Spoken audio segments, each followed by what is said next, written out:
방금은 김수길 검사님이셨죠. 아니 방금 동의하신다고 말씀. 예, 동의한다고 말씀드린 김수길 검사가 동의한다고 말씀. 말씀드렸습니다. 계속하시죠. 예, 남 변호사님 하시죠. 네. 그 주신문 62항 관련해서 증인께서 12월 4일 00시 06분경 국회에 도착했다가 국회 안으로 들어가지 못하고 방향을 돌려서 당사로 이동한 이유에 대해서 여쭤봤었거든요. 예. 그 특검에서는 아마도 피고인이 보낸 당사에서 의원총회 소집한다는 문자 메시지를 보고 이동한 건 아니냐, 그런 취지로 질문을 하신 건데, 증인께서는 그게 아니고 증인은 그 문자 메시지를 보고도 국회로 들어가려고 시도를 했는데, 국회로 들어가야 된다고 판단을 하고 시도를 했는데 예, 맞습니다. 경찰이 막아서 한 10여 분간 실랑이를 했고, 국회의원인 거를 밝혀도 출입이 되지 않아서 들어가지 못했던 거라고 답변하신 게 맞죠? 네, 그렇습니다. 네, 들어가지 못해서 당사로 이동하셨다. 네. 네, 그렇게 답변하셨죠. 65항 다시 여쭤보겠습니다.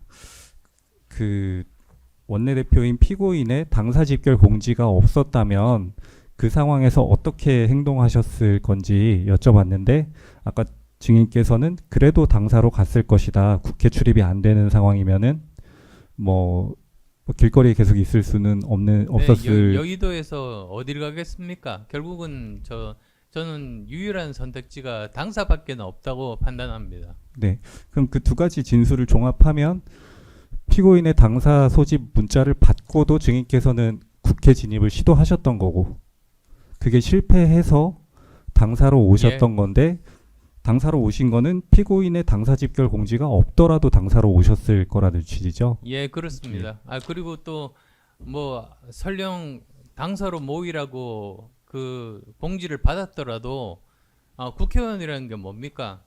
자기가 그 헌법기관으로서 자기 판단에 대해서 행동을 하고 거기에 대해서 책임을 지는 사람입니다. 그래서 저는 그 당시에는 그런 당사로 모이라는 문자를 받은 다음이라도 저는 우선은 제일 먼저 해야 될 것이 국회의원은 본회의장에 있어야 된다. 그 제 신념 때문에 그렇게 행동했던 겁니다.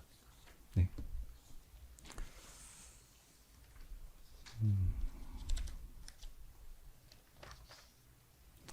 네, 좋습니다. 그리고 주신문 84항 관련해서 여쭤볼게요.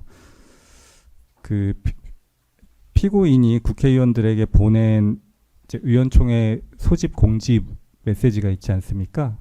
그것에 대해서 증인께서 언론 인터뷰에서 그런 소집 공지를 지시라고 표현하신 부분이 있습니다.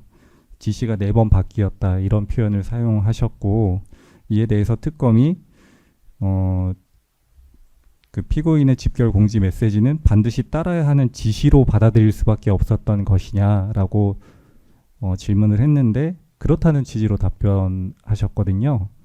근데 아까 증인께서 진술하신 걸 보면 그 공지 메시지를 받고도 증인께서는 뭐 의원총회 갈 게 아니라 나는 국회 안으로 들어가야겠다 판단하고 국회로 들어가려고 하셨던 거면은 이거를 반드시 따라야 되는 지시라고 받아들이시지는 않은 것 같은데 어떻습니까? 그럼요. 뭐 이런 비상시가 아니라 일반적인 그런 상황에서도 의원총회에 대해서 지시라고 하죠. 의원총회 지시를 하더라도 꽤 많은 의원들이 의원총회에 참석하지 않는 경우가 굉장히 많습니다. 그래서 그거는 본인의 판단에 따른 거지, 그걸 반드시 꼭 지켜야 되는 뭐 일종의 뭐 회사원 같은 관계, 이런 건 절대로 아닙니다. 네, 알겠습니다. 87항 관련해서 여쭤볼게요. 그 증인께서 국민의힘 당사에 이동해서 도착하셨을 때 국회 본회의가 곧 개의된다는 걸 예상하거나 인식했냐는 질문이었는데요. 그 증인께서는 그 예상하지 못했다. 왜냐하면 국회 관행상 국회의장이 본회의에 뭐 여러 의원들이 참석할 때까지 기다려주는 게, 양쪽 의원들이 양쪽 어느 정도 참석할 때까지는 기다려주는 게 제가 저 지금까지 국회 하면서 거의 한 번도 예외 없이 지켜줬던 관행이었습니다. 그때만 한 번만 예외였죠. 그러니까 사후적으로 보면 본회의 개의 시각이 1시 반에서 1시로 당겨지고 그래서 증인께서 당사에 도착하신 거의 곧바로 본회의가 개의되고 표결이 예. 이루어졌거든요. 그러니까 이게 그 증인께서 도착하신 뒤에 곧 본회의가 개의된 거 아니냐 이렇게 질문을 하는 것 같은데 증인께서 도착하셨을 때는 국민의힘 의원들도 본회의에 참석할 수 있도록 국회의장이 뭐 1시 반이든 좀 예. 시간을 두고 본회의 일정을 결정할 거라고 생각하셨다는 거죠. 예, 그랬습니다. 예.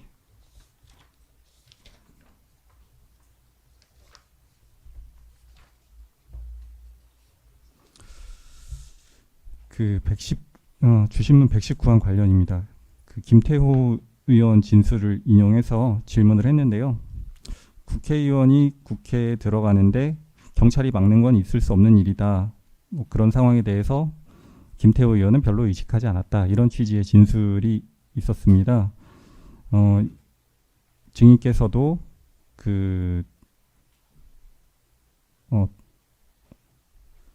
이런 의견에 동의하신다고 말씀하셨는데요. 저는 좀 심각하게 생각했습니다. 그러니까 제가 여쭤보는 거는 예. 이거는 이제 당위론적으로 당연히 맞는 말인데 이제 그 당시 현실에 대해서 좀 여쭤보려는 거거든요. 예. 아니 근데 뭐 저 같은 경우는 그게 뭔가 내가 모르는 어떤 다른 사정이 있어서 일반인뿐만 아니라 국회의원들도 이렇게 못 들어가게 하는 것이 아닌가. 그 내부에 또 잘못 국회의원에 대한 위해를 가하는 세력이 준동한다든지 뭐 여러 가지 가능성이 있을 수 있지 않습니까? 저는 모르지만 네. 그래서 이제 일단은 국회의원이 그 경찰이 만약에 그렇다면 국회의원들의 신변 보호를 위해서 또 못 들어가게 할 수도 있으니까 그 내부에서 일어나는 일을 모르는 상황에서는 어쨌든 뭐 들어갈 수 없는 상황이고 그러면 오히려 거기서 그 권한 없는 그 하급직 경찰들이 국회의원 통제를 하는 상황에서는 오히려 그 사람들과 실갱이 해서는 아무런 그 해결책이 안 나오고 결국 당사로 가는 것이 최선이겠다고 생각한 겁니다. 그 추가로 여쭤보면 김태호 의원은 그 12월 3일 당일에 국회 진입을 시도해 본 적이 없습니다. 예. 국회 외곽에 가보신 적이 없어서 국회에서 지금 경찰이 출입을 통제하고 있다는 걸 아예 모르시고 이런 예, 얘기를 예. 하시는 건데 증인께서는 직접 국회 산문에서 진입을 시도해봤고 경찰이 막는 장면을 경험하고 관찰하셨기 때문에 예. 현실에서는 지금 예. 국회 출입이 통제되고 있다는 상황을 직접 목격하고 인식하신 거죠. 예. 그래서 뭐 어떻게 보면 왜 국회가 아니라 다시 당사로 모이라고 했는지 거기에 대해서 이해를 하게 됐습니다. 네.